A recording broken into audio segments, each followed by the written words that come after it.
Everyone, welcome to my channel PG Ka Pathshala. This is a weekend special video. Okay. So 2024 general elections is just round the corner, right? 6, 7 months. So normally Lok Sabha elections in India will start from April and it will end around the middle of May, and then the results will come out around the 15th or 25th, like that. Usually that has been the calendar, right, over the last 20 years, 2004, 2009. So 2004 was the first election, Lok Sabha election, in which I had a decent idea about the politics and all. Okay? So that was probably the first time when I had a sense of what is going on in the political hemisphere of the country. So I did some data mining, you can say, about the correlation between the stock market and the Lok Sabha elections. And I want to present it to you, whatever analysis I did. तो जब मैं analysis चालू किया तो मेरा दिमाग में कुछ कुछ चीजें चल रहा था, जो मैं आप लोगों को अभी मैं बताऊंगा, उसके बाद मैं शेयर करूंगा मेरा एनालिसिस एक एक्सेल शीट में। तो फर्स्ट ऑफ ऑल हम लोग जब इलेक्शन और स्टॉक मार्केट के बारे में कोरिलेशन का बात करते हैं, so what are the sectors usually we think that will be impacted by elections, right? So when we get up in the morning, the first thing we do is brush our teeth and use the FMCG goods, toothpaste, toothbrush, soap for our taking bath and all. And then we take breakfast. So these are the areas or the sectors जहाँ पे government का उतना interference नहीं रहता है। तो कोई भी पॉलिटिकल पार्टी पावर में आता है तो ये सब तो चलेगा, ठीक ठाक चलता है। FMCG, consumer goods, consumer discretionary, ये सब आइटम्स में बहुत ज्यादा गवर्नमेंट का पॉलिसी का इफेक्ट नहीं पड़ता है, because these are day to day utilities that people need for their survival, you can say. तो ये सब जगह में उतना इफेक्ट नहीं पड़ता है कि कौन सा गवर्नमेंट पावर में आया, कौन सा पार्टी जीता, उसका उतना इफेक्ट नहीं पड़ता है। तो कौन सा एरियाज और सेक्टर्स में इफेक्ट पड़ता है? इंडस्ट्रीज, एग्रीकल्चर, ठीक है, पब्लिक सेक्टर, जो गवर्नमेंट ओन्ड एंटरप्राइजेस है, जिसमें गवर्नमेंट का शेयर होल्डिंग काफी ज्यादा होता है, 30%, 40%। तो वो सब कंपनीज का जो पॉलिसीज होता है उसमें गवर्नमेंट इंटरफेरेंस रहता है। ठीक है, डिफेंस हो गया, इंडस्ट्री हो गया, इंफ्रास्ट्रक्चर हो गया, ठीक है। तो ये सब सेक्टर्स में ज्यादा इफेक्ट पड़ता है। तो मैं जब ये रिसर्च किया तब I pinpointed this sector primarily, and इसके साथ आईटी सेक्टर को मैं ये एनालिसिस के अंदर इसलिए रखा just to prove that IT sector, and मैं ये डिटेल्स में दिखाऊंगा आप लोगों को। It won't be a very long video, it will be hardly 10-12 minutes, तो आप लोग जरूर देखना लास्ट तक। तो आईटी सेक्टर पे इलेक्शन का इफेक्ट कैसे होता है वो जस्ट मैं दिखाने के लिए ये एक्सेल शीट में आईटी को इंक्लूड किया है, just comparing it with the other core sectors of the economy. Because देखो, आईटी सेक्टर आप लोगों को पता है ज्यादातर फॉरेन का बिजनेस करता है, फॉरेन में। तो अभी इंडियन इलेक्शन के साथ आईटी सेक्टर का उतना डायरेक्ट कोरिलेशन नहीं होना चाहिए, ठीक है। तो वो हम लोग देखेंगे एक्सेल में कैसे प्रीवियस 2004 इलेक्शन से 2019 तक, 4, 9, 2014, 2019 में 4 इलेक्शन का डेटा रिसर्च करके ये एक्सेल में दिखाऊंगा आप लोगों को, एंड आई विल कंपेयर कि कौन सा स्टॉक, निफ्टी, आईटी, निफ्टी, और कुछ कुछ इंपॉर्टेंट सेक्टर्स के इंपॉर्टेंट स्टॉक्स, जैसे पीएसयूज हो गया, उसमें कौन सा स्टॉक इंपॉर्टेंट है जो मार्केट कैप का हिसाब से।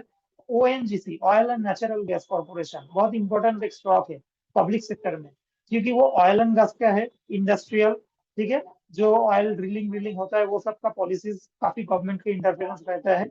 एसबीआई जो कि बैंकिंग सेक्टर में है, तो एसबीआई सबसे बड़ा पब्लिक सेक्टर बैंक है इंडिया का, ठीक है। तो उसका जो गवर्नमेंट का पॉलिसीज रहता है with respect to PSUs, agriculture, loan देता है। फ्रॉम दैट परस्पेक्टिव एसबीआई बहुत इंपॉर्टेंट स्टॉक है। इंफ्रास्ट्रक्चर के ऊपर फोकस बहुत रहता है, गवर्नमेंट का इंटरफेरेंस बहुत रहता है बहुत, बिकॉज गवर्नमेंट पॉलिसीज के ऊपर आपका इंफ्रास्ट्रक्चर सेक्टर पे काफी कुछ डिपेंड करता है। तो एलएनटी को मैं इंक्लूड किया है।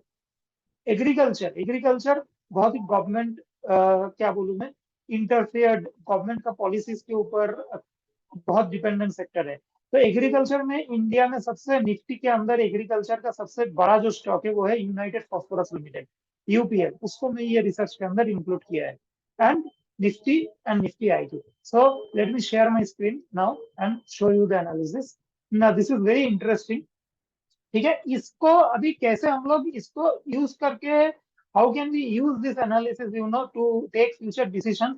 डेफिनेटली हम लोग हिस्ट्री देख के फ्यूचर का डिसीजन ले सकते हैं। ठीक है, जो रिजल्ट्स है वो मतलब ऐसा नहीं कि every time it is the same, it is different. मैं बुलेट पॉइंट्स में आप लोगों को दिखाऊंगा, नीचे में लिखा हूँ। सो ये मैं रेंजेस जो सिलेक्ट किया 2004 का, आप देख सकते हो 20 अप्रैल से 17 मई। So this was the election जो हुआ था 5-7 फेज में, वो ये पीरियड के अंदर हुआ था। 17 मई को रिजल्ट निकला था। 20 जन से 20 अप्रैल, जो 3 months previous to the election, उसका मैं एक स्टेटिस्टिक्स निकाला। और रिजल्ट डे, और रिजल्ट डे जिस दिन रिजल्ट निकला उस दिन क्या रिएक्शन था। ठीक है, और वो रिजल्ट निकला उसका 1 महीने बाद क्या रिएक्शन था। 17 मई को रिजल्ट निकला, 17 में से 17 जून को क्या रिएक्शन था मार्केट का। तो you can see my columns, Nifty, Nifty IT, SBI, LNT, NTPC. ठीक है, एनटीपीसी पावर, पावर बहुत एक इंपॉर्टेंट सेक्टर है पूरा हमारा कंट्री के लिए, सोसाइटी के लिए, इकोनॉमी के लिए। राइट, हम लोगों का इंडस्ट्री चलता है, हाउस होल्ड फैमिली चल रहा है। अभी आप लोग देख रहे हो मेरा ये वीडियो, ये पावर नहीं होता तो आप लोग देख नहीं पाते, पावर नहीं होता तो मैं ये वीडियो कर ही नहीं पाता। तो पावर बहुत इंपॉर्टेंट सेक्टर होता है, और एनटीपीसी पावर सेक्टर में नंबर 1 कंपनी है, सबसे बड़ा कंपनी है। तो एनटीपीसी का कैसे इफेक्ट हुआ है इंडियन इलेक्शन पे। इंडियन इलेक्शन जब होता है उसका 3 महीने पहले इंडियन इलेक्शन का रिजल्ट निकलता है, उसका 1 महीने बाद एनटीपीसी स्टॉक कैसे रिएक्ट किया है। ठीक है, एसबीआई, जैसे मैं बोला, निफ्टी आईटी को मैं रखा है बिकॉज निफ्टी आईटी में जो अंडर परफॉर्मेंस है, मतलब जो सेक्टर्स में गवर्नमेंट का इंटरफेरेंस रहता है, लोग क्या करते हैं इलेक्शन के पहले वो सेक्टर में पैसा डालता है कि गवर्नमेंट अच्छा होगा, अच्छा गवर्नमेंट फॉर्मेशन होगा तो ये सब सेक्टर भागेगा। तो निफ्टी आईटी का उतना रिलेशन नहीं है इलेक्शन के साथ, क्योंकि वो लोगों का पैसा तो ज्यादा बाहर से आता है। हाँ ठीक है, फॉरेन का कमाता है वो लोग, फॉरेन का प्रोजेक्ट करता है। तो इंडिया में कौन सा गवर्नमेंट पावर में आता है, कौन सा नहीं आता है, राइट, उसमें इन लोगों का पॉलिसीज उतना और परफॉर्मेंस उतना इफेक्ट नहीं होता है। तो मैं कॉन्ट्रास्ट दिखाने के लिए निफ्टी आईटी को इधर इंक्लूड किया है। तो आप देख सकते हो 2004 में गवर्नमेंट थोड़ा उलटफेर हो गया था, तो इसलिए मार्केट नेगेटिव था। ठीक है, 2009 में एकदम उल्टा हो गया। 2009 में फिर से वापस यूपीए गवर्नमेंट आ गया तो मार्केट एकदम स्काई रॉकेट हो गया था, 18% अप। उसके बाद आप देख सकते हो 2009 से 2014, 2014 से 2019, यहाँ पे जो रिएक्शन था मार्केट का वो मतलब उतना बाजू का रिएक्शन नहीं था। ठीक है, देखो 1.12%, -0.69%, मतलब most of the things were price if you see here. तो 8.65% 3 महीने पहले, जो 7 जन से 7 अप्रैल को इलेक्शन चालू हुआ था उसका 3 महीने पहले 90 दिन, उसका पहले 90 दिन का रिटर्न मार्केट के 8.65% था। ठीक है, फिर आपका 2019 में 7.43% रिटर्न ऑलरेडी, वो leading into the election already दे दिया था 7.43% रिटर्न, राइट।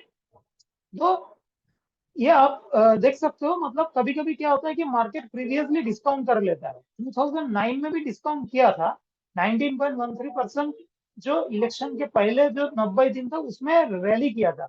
उसके बाद भी फिर से 17.74%, मतलब दोनों मिला के आप देखो तो मोटा मोटी 36-37%। और फिर 1 महीने बाद का अगर रिटर्न देखते हैं वो भी 4.5%। मतलब 2009 was what I will say a very exceptional kind of a year। And also एक चीज और हम लोगों को समझना पड़ेगा, 2008 में रिसेशन हुआ था तो मार्केट बहुत गिर गया था। तो उस वहां पे बहुत गिरा हुआ, बहुत नेगेटिविटी था मार्केट में, बहुत एकदम नीचे था मार्केट पूरा। तो वहां से ओवरसोल्ड टेरिटरी से मार्केट बहुत बाउंस कर गया। तो that was also a reason कि यहाँ पे मार्केट इतना भागा। बट बाकी जगह में आप देख सकते हो मार्केट, यहाँ पे देखो -12.24% था। ठीक है, जिस दिन रिजल्ट निकला था 12.24% नेगेटिव, उसके बाद 1 महीने में 8.9%। तो मोटा मोटी बहुत सबका न्यूट्रलाइज कर दिया, 12.24 और 9% बहुत सबका न्यूट्रलाइज कर दिया काफी हद तक। ठीक है, तो अभी मैं थोड़ा सेक्टर स्पेसिफिक में आ रहा हूँ। आप देख चीज देखो, मैं ये ग्रीन कहाँ कहाँ के किया, कहाँ कहाँ पे किया जहाँ पे आपका आउट परफॉर्मेंस दिख रहा था मेरे को। जैसे यहाँ पे 8.9, तो ये ग्रीन और रेड जो है this is with comparison to Nifty. ठीक है, तो 15.2 वर्सेज 8.9। ठीक है, 17 में से 17 जून, सो यहाँ पे तो ग्रीन किया। 13.42, 12.24 यहाँ पे मैं रेड किया। तो आप एक चीज देख सकते हो यहाँ पे निफ्टी आईटी ज्यादातर रेड दिख रहा है compare to green. So that is my bullet point number 2, IT underperform. ठीक है, तो election leading into the election, ठीक है, and sometimes after the election उतना नहीं, leading into the election usually IT sector देखा जा रहा है कि अंडर परफॉर्म करता है, बिकॉज अच्छा गवर्नमेंट आएगा, एक माहौल बना रहता है, तो लोग आईटी सेक्टर से पैसा उठा के इंफ्रास्ट्रक्चर, पावर, इंडस्ट्रियल, एग्री, वो सब जगह में डालता है। ठीक है, तो अभी यहाँ पे आप देख सकते हो, मैं यहाँ पे ग्रीन कलर करना भूल गया, यूपीएल का -9.88%, ये भी ग्रीन है। तो यूपीएल और एनटीपीसी, ये दोनों मैंने दिया है पॉइंट, बुलेट पॉइंट नंबर 4 की मिक्स्ड है। ठीक है, बिकॉज आप देख सकते हो यूपीएल और एनटीपीसी में थोड़ा ग्रीन और रेड कंबाइंड है। बिकॉज कभी कभी क्या होता है कि मार्केट के एक्सपेक्टेशन ज्यादा होता है, ठीक है, और गवर्नमेंट वो हिसाब से ये नहीं होता, उतना स्ट्रांग नहीं होता है। ठीक है, तो कुछ कंफ्यूजिंग व्यूज रहता है, तो थोड़ा प्रॉफिट बुकिंग हो जाता है। तो यूपीएल और एनटीपीसी, ये दोनों का थोड़ा मिक्स परफॉर्मेंस है। SBI performs well. ठीक है, एसबीआई का परफॉर्मेंस अच्छा रहता है, स्पेशली एसबीआई का परफॉर्मेंस अगर आप देखो 2009 में, अगर आप देखोगे कि एक महीने बाद इलेक्शन का 26% भागा था एसबीआई। ठीक है, उसके बाद अगर आउट परफॉर्मेंस आप देखोगे 2014 में, लीडिंग इनटू द इलेक्शन, ठीक है, निफ्टी किया था 8.65, एसबीआई किया था 15.16। आप ये दोनों पर हाई फोकस करो, 15 पॉइंट, ये वाला, ये जगह, ठीक है, ये वाला रो पे फोकस करो आप, और एसबीआई पे ये वाला फोकस करो, 15.61 कंपेयर टू 8.65। ठीक है, यहाँ पे थोड़ा नेगेटिविटी था। ठीक है, यहाँ पे आप देखो रिजल्ट के दिन 2014 में एसबीआई 6% भागा। ठीक है, तो यहाँ पे फिर 2004 में SBI was 1.3% positive leading into the election, but market was -2.6% down.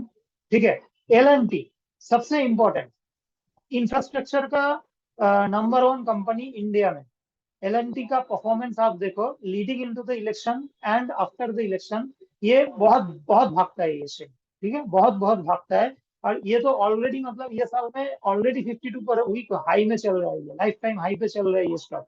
तो अभी अगला जो 6-7 महीने में इसका जो ट्रैक रिकॉर्ड हम लोग अगर देखते हैं पिछला 4 इलेक्शन में, इसका जो ट्रैक रिकॉर्ड है पिछला 4 इलेक्शन में, अगर if it comes anyway close to this, then LNT मुझे लगता है 3,500, 4,000 तक चला जाएगा।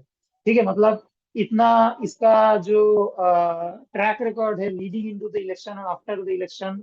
ठीक है, this is one of the best performing stocks. ठीक है, इफ नॉट द बेस्ट। ठीक है, मैं मिड कैप बिग कैप उतना एनालाइज नहीं किया है, लार्ज कैप में तो ये अव्वल नंबर पे है। एनटीपीसी, ठीक है, ओएनजी, एनटीपीसी में बोला ओएनजीसी।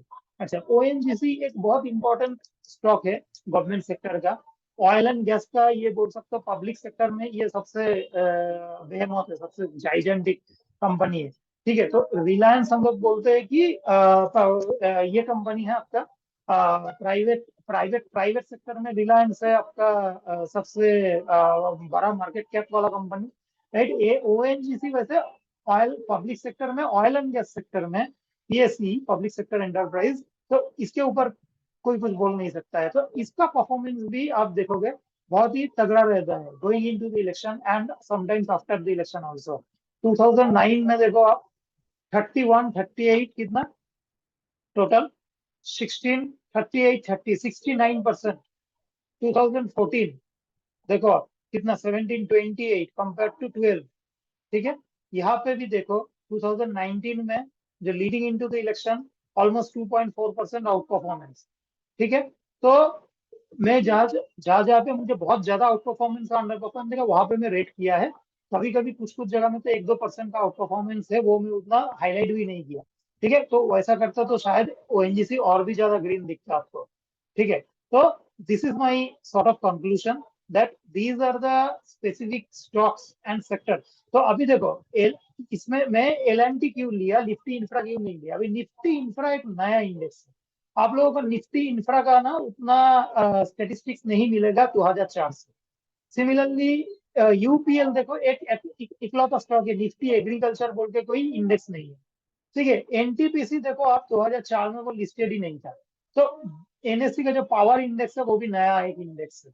ठीक है, निफ्टी आईटी एकमात्र मुझे इंडेक्स मिला जो कि उतना पुराना था कि 2004 से उसका डेटा मिले।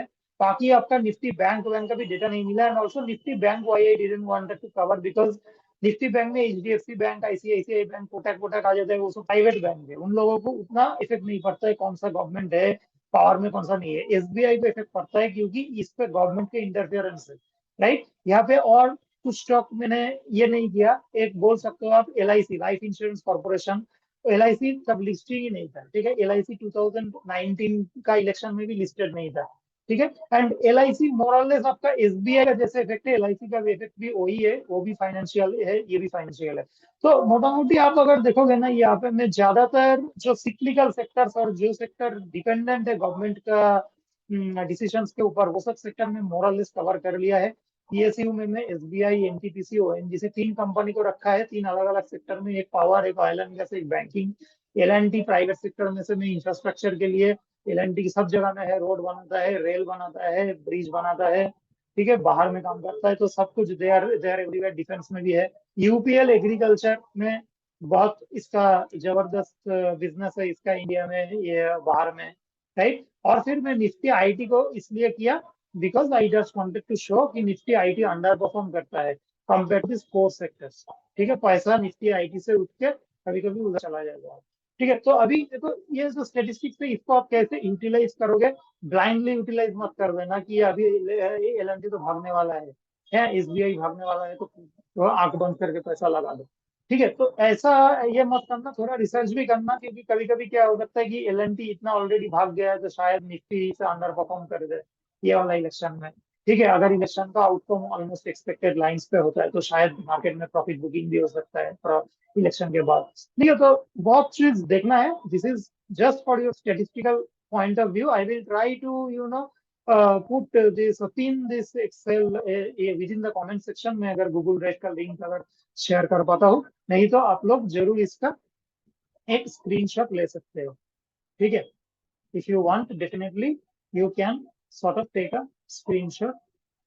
आप यहाँ से स्क्रीनशॉट ले सकते हो, और मैं अगर इसको इसको मैं बीच बीच का रोज में डिलीट कर दूंगा, तो आपको नीचे का जो बुलेट पॉइंट्स है ना, वो भी इधर फिट हो जाएगा, ठीक है।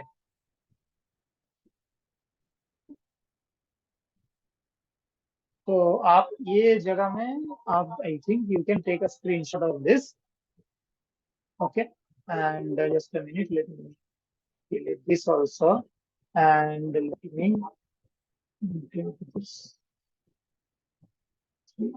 इसको भी डिलीट कर देता हूँ, so I will not keep any blank rows basically. और मैं इसको थोड़ा छोटा कर देता हूँ। आई थिंक ये भी आप लोग आराम से स्क्रीनशॉट इसका ले सकते हो, ठीक है। तो this is my short analysis. You can take a snapshot and you can of course do some research on these stocks, and ये ब्लू चिप स्टॉक्स है, ठीक है। वैसे भी आप अगर इलेक्शन के टाइम पे या इलेक्शन के 1 महीने बाद तक रिटर्न नहीं मिल जाए, तो भी आप होल्ड करके रख सकते हो। All of them have good credibilities, all of them. इसमें निफ्टी आईटी तो आप ETF खरीद सकते हो डेफिनेटली, बट निफ्टी आईटी का जैसे मैं बोला, उतना इलेक्शन के साथ इंटरफेयर नहीं रहता है, इसलिए अंडर परफॉर्म करता है, ठीक है। तो thank you very much, thanks for giving your time on the weekend, and we will meet again tomorrow, okay. Have a nice weekend, have a nice evening, and keep on supporting me, share and subscribe to my channel. Thank you.